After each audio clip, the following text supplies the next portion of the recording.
Hello বন্ধুরা, নমস্কার সবাইকে আমার চ্যানেলে। এখন বসে আছি আমার ঘরে। এর বর্তমানে কোনো কাজ নেই, তাই একটু ভাট বকতে আসলাম তোমাদের সাথে। যে বিয়ের আগে ছেলের মা বাবা বলে, না আমরা তোমার মেয়েকে মেয়ের মতন রাখবো, চিন্তা করো না, তোমরা যেরকম রাখো সেরকম রাখবো। কিন্তু বিয়ের 1-1.5 মাস ঠিক চলো, তারপর কেন মেয়েতে বোমা হয়ে যায়? কেন তখন আর পরের মেয়ে বলে কেন?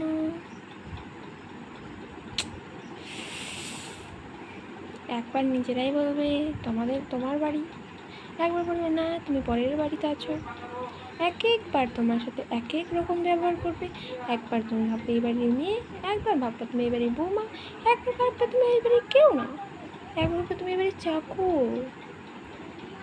আমার ভিডিওটা যদি ভালো লাগে সাবস্ক্রাইব করবা, লাইক করবা, কমেন্ট করবা, আমার পাশে থাকবা। আরও ইন্টারেস্টিং ভিডিও বানাবো। সংসারের সম্পূর্ণ কথা বলবো আমি, খুঁটিনাটি। ভাট বকায় আমার কাজ। এখন রাখি, tata, bye bye, good bye বন্ধুরা, টুক টুক টুক।